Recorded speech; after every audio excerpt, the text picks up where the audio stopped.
want to say a big thank you to everyone because, you could have stayed at home. Most people are probably waking up right now. And I remember my teacher said to me when I was 18 years old, he said, the mark of a leader is someone who shows up. Someone who shows up to training, courses. And he said 80% of success is about just showing up. What's the secret of me winning all these fights? There's no secret. I'm just in the gym 8 hours a day. I ain't got a magic pill I take. I ain't got nothing.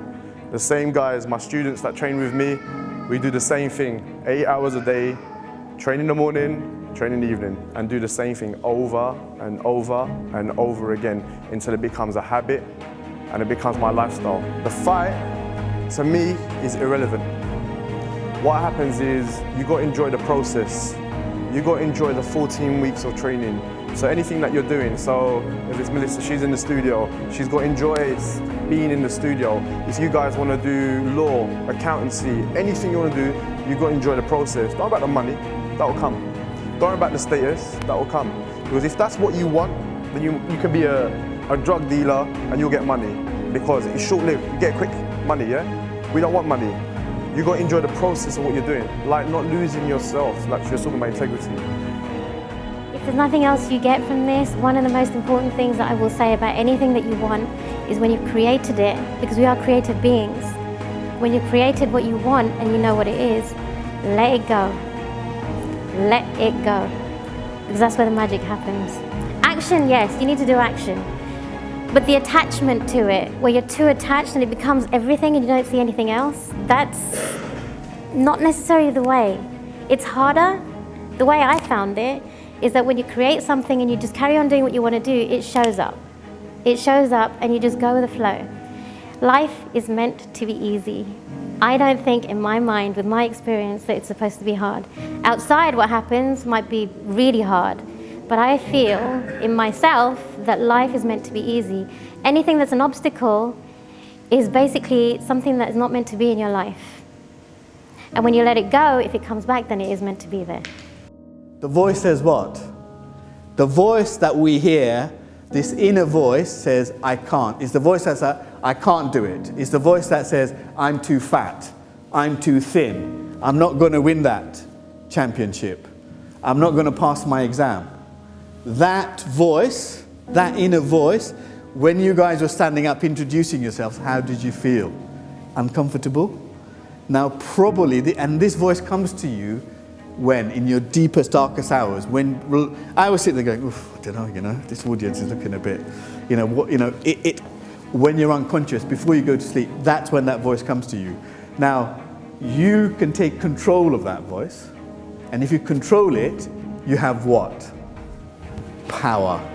And if you don't control it, what do you have? You're at its mercy. Many self-harm because they can't leave. Many ain't heard, but they can speak. And you can be a voice of solidarity. The problem I see ain't much philanthropy. Feel the children's passion and avidity.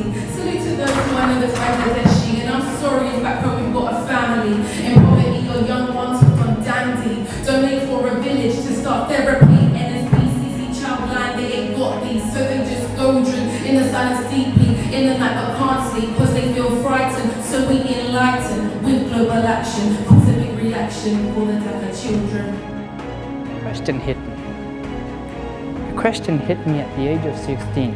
Sabirul, when you leave this world, what will you be remembered for? Now, how many of us actually ask ourselves this question? When you leave this world, what will you be remembered for? Now, we don't even give that a thought. To the rest of the world, we are just another statistic.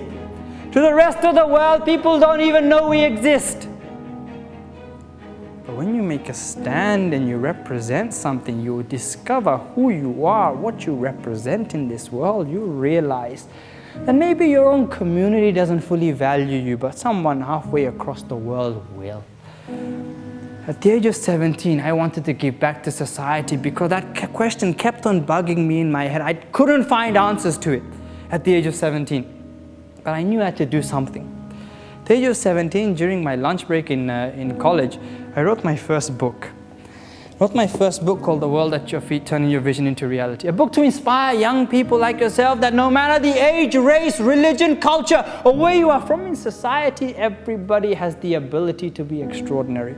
Because the people around you have such an influence on who you are and what you become in life. I could have chose to stay at home. I could have chose to stay with these friends. But I knew that I was worth more than that in life.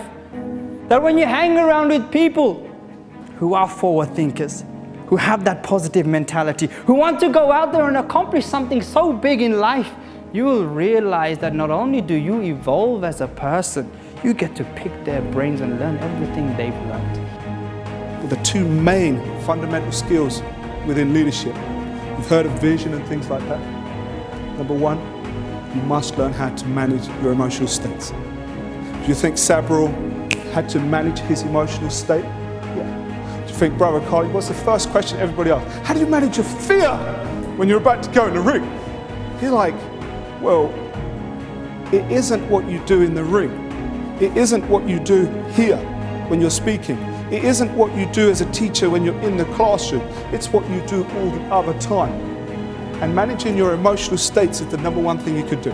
If you don't take what everybody has said, if you just sit here and go, he's really smart, he's inspirational. Wow, he looked buff and he could fight, he's got a great warrior code, that's real wicked. And you take that and go home and tell everybody that this was a great day and Hafiz and everything that they did, it was a cool event.